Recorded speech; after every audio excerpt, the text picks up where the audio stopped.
पंडित नेहरू, उनकी सोच थी, उनका विजन था कि मैं भारत को आगे बढ़ाऊंगा। आज ये कहते हैं चंद्रयान। भाई ये चंद्रयान हो ही नहीं पाता अगर नेहरू जी ने इसकी नींव नहीं डलवाई होती।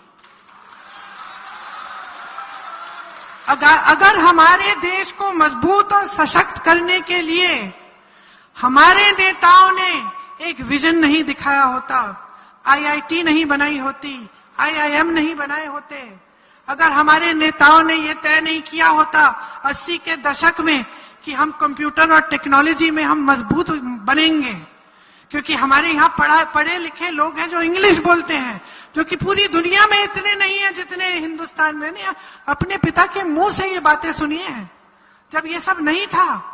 मुझे याद है हम लोग खाना खा रहे थे, वो कह रहे थे कि पता है तुम्हें कि हमारे देश में जितनी शिक्षित इंग्लिश भाषी, अंग्रेजी की भाषा जानने वाले नौजवान हैं दुनिया में कहीं नहीं है।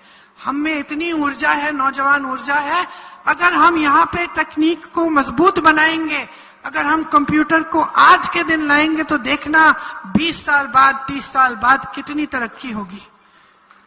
30 साल बाद मेरे पिता नहीं रहे, लेकिन मैं उनकी बातों को याद रखती हूँ। जब भी मैं देखती हूँ, कुछ समय पहले मैं विदेश में थी, ट्रेन के लिए मैं स्टेशन में खड़ी थी, मेरे साथ एक लड़का खड़ा था, मुझे देखा, उसने पहचान लिया, तो मैंने भी कहा कि तुम भारतीय हो। तो बड़ी खुशी से हम दोनों से एक दूसरे से मिले। हम दोनों दो ही भारतीय थे, उस पूरे स्टेशन में खड़े थे ट्रेन के इंतजार में। मैंने कहा भाई क्या करते हो? मुझे बताया मैं इस बड़ी कंपनी में काम करता हूँ, कंप्यूटर की कंपनी में। मुझे इतना गर्व हुआ। ट्रेन में बैठते ही मेरे दिमाग में मेरे पिता की बातें आई कि अगर उस समय सबसे लड़के, इन्हीं भाजपा के नेताओं से लड़के जो धरना प्रदर्शन कर रहे थे कि कंप्यूटर इस देश में नहीं चलेगा, कंप्यूटर नहीं चाहिए इस देश में, सब बर्बाद कर देगा, उनसे लड़के ये नीतियां बनाई। और उस वजह से कि उस समय 30 साल पहले किसी ने सोचा कि आगे हमारे देश के भविष्य के लिए क्या अच्छा है, उन नीतियों का आज की सफलता। पंडित नेहरू, उनकी सोच थी, उनका विजन था कि मैं भारत को आगे बढ़ाऊंगा। आज ये कहते हैं चंद्रयान। भाई ये चंद्रयान हो ही नहीं पाता अगर नेहरू जी ने इसकी नींव नहीं डलवाई होती। अगर हमारे देश को मजबूत और सशक्त करने के लिए हमारे नेताओं ने एक विजन नहीं दिखाया होता, आईआईटी नहीं बनाई होती, आईआईएम नहीं बनाए होते, अगर हमारे नेताओं ने ये तय नहीं किया होता 80 के दशक में कि हम कंप्यूटर और टेक्नोलॉजी में हम मजबूत बनेंगे, क्योंकि हमारे यहाँ पढ़े लिखे लोग हैं जो इंग्लिश बोलते हैं, जो कि पूरी दुनिया में इतने नहीं है जितने हिंदुस्तान में। नहीं, अपने पिता के मुंह से ये बातें सुनी हैं जब ये सब नहीं था। मुझे याद है हम लोग खाना खा रहे थे, वो कह रहे थे कि पता है तुम्हें कि हमारे देश में जितनी शिक्षित इंग्लिश भाषी, अंग्रेजी की भाषा जानने वाले नौजवान हैं दुनिया में कहीं नहीं है। हम में इतनी ऊर्जा है, नौजवान ऊर्जा है।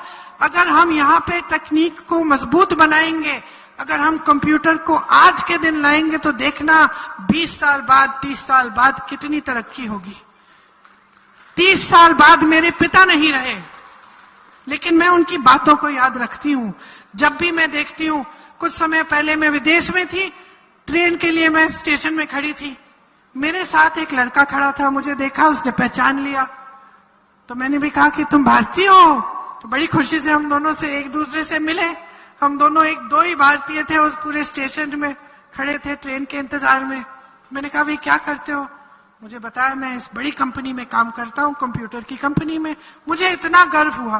ट्रेन में बैठते ही मेरे दिमाग में मेरे पिता की बातें आई कि अगर उस समय सबसे लड़के, इन्हीं भाजपा के नेताओं से लड़के जो धरना प्रदर्शन कर रहे थे कि कंप्यूटर इस देश में नहीं चलेगा, कंप्यूटर नहीं चाहिए इस देश में, सब बर्बाद कर देगा, उनसे लड़के ये नीतियां बनाई।